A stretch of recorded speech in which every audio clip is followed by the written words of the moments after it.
Dave Chappelle was decapitated in front of us. Then when he made $500 million, they said even though his contract said he should get half of it, they said he made too much for the contract to be valid. Did your wife and children know where you're going? No. No, nobody knew. No. I bounced. Now that sounds a little crazy. It's not crazy because the situation kind of warned. Worst thing to call somebody is crazy, is dismissive. I don't understand this person, so they're crazy. That's bullshit. These people are not crazy, they're strong people. Maybe the environment is a little sick. Most people think Dave just walked away from a $50 million deal because he couldn't handle the pressure, but that's not the real story. According to Katt Williams and a few documents that have resurfaced, the number wasn't $50 million. It was closer to $500 million. That's $500 million. That's what Chappelle's show made for Comedy Central. And according to the contract, Dave was supposed to get half. But when he tried to collect, suddenly the story changed. Suddenly, Oprah is calling him paranoid on her show. And suddenly they're offering him a lowball contract, like they're doing him a favor. And when he wouldn't play along, they didn't just take his show, they tried to take him out. Mean he made $500 million and they offered him 50, yes. And he said, "What do you think my fans are going to say when they find out you offered me 10% of what I made you?" And they said, "Your fans will believe that you're a crazy crackhead by the time you get home." In the early 2000s, TV looked nothing like it does now. Reality shows were starting to take over, sitcoms were dying out, and cable networks were desperate for something fresh. And that's when Dave steps in with Chappelle Show. And that show changed the air in the room. Every week, Dave was serving up social commentary disguised as sketch comedy. He was calling out racism, government, Hollywood, all while making people cry, laughing. "Excuse me, not sure we're in the right place. We're looking for Clayton Blisby." "Look no further, fella. You found me." Clayton Blisby, the author." "What, you don't think I can write them books? Just 'cause I'm blind don't mean I'm dumb." How could this have happened? A black white supremacist? What about people who say you're only interested in the Middle East for oil? What? Huh? Oil? Who says something about oil? You cookin'?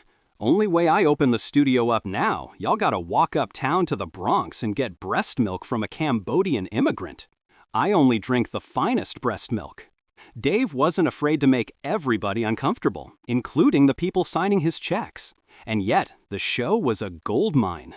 DVDs were flying off the shelves. Comedy Central's ratings exploded. The network made so much money from Chappelle that it essentially built its brand around him. But here's the thing. While the show was generating hundreds of millions, Dave was only seeing a fraction of it.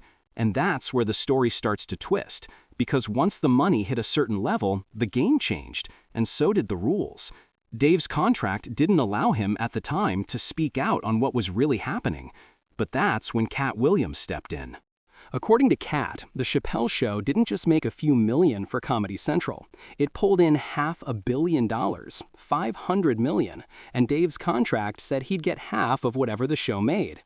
That means he should have been sitting on around $250 million. But when the dust settled, Comedy Central told him something wild, that he made too much for his original contract to even be valid anymore.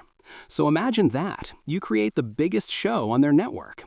They swim in profit off your name, and when it's time to pay you, they start moving the goalposts. That's when the now famous $50 million offer shows up. Except it wasn't some brand new deal, it was hush money.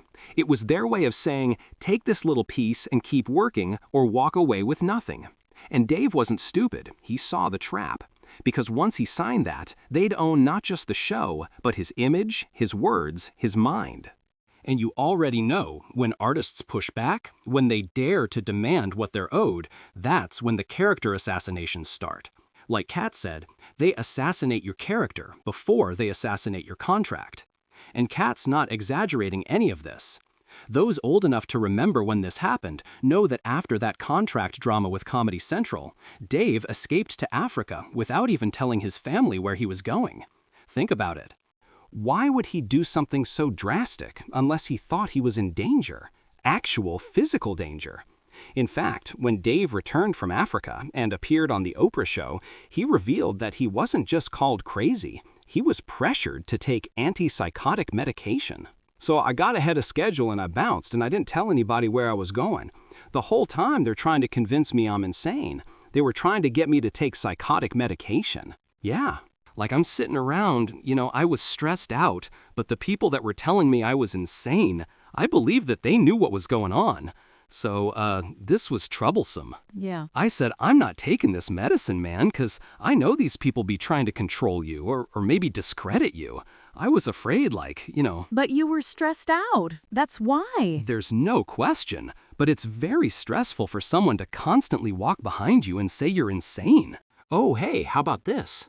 I show up to work the first week, and where my office used to be, they built a wall there.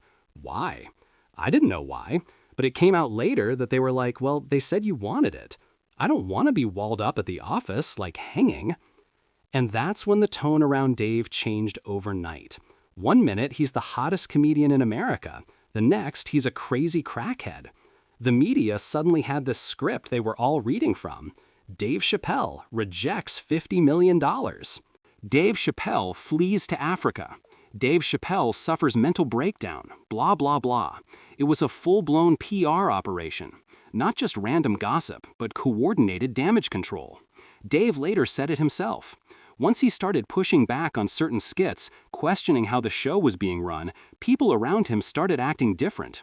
And he told Oprah that when he refused to compromise on certain roles, the narrative flipped instantly.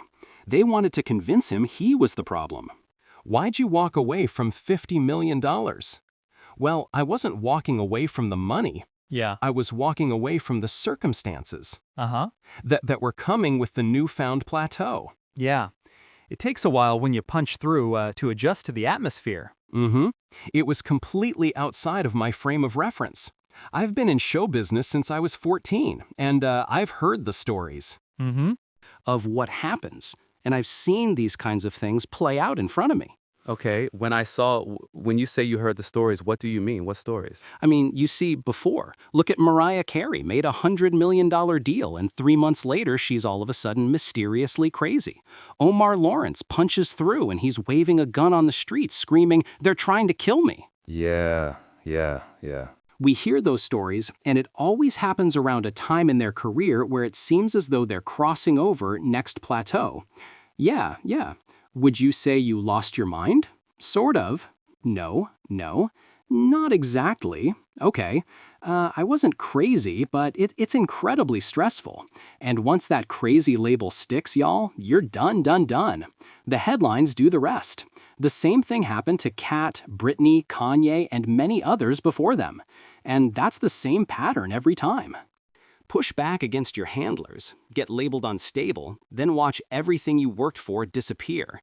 And that's actually the best case scenario, because if the smear campaign doesn't work and the public doesn't buy the crazy label, or if you're too loved by fans to fully cancel, that's when things get darker. See, Hollywood has a way of erasing people permanently. His son, out in Hollywood, a lot of people come up missing. Feels like it might be a lot of that in order to control traumatized. They want to monetize and traumatize. And it always starts the same. A strange plane or crash, an OD, accidental drowning in a bathtub. And the sad part is, once they've already planted the seed that you're unstable, nobody even questions it. We've seen it so many times. Stars who start talking about contracts, about exploitation, about who's really running things, suddenly end up gone. And it's always wrapped up neatly in some tragic headline. A lot of my publishing, a lot of my royalties, my mechanicals, they have all pretty much been stolen. So when you think about Dave, the fact that he not only walked away from that $50 million contract, but fled to another continent without even telling his wife, the pressure behind the scenes was even worse than what he'd been told, because you don't do something like that unless you fear for your life.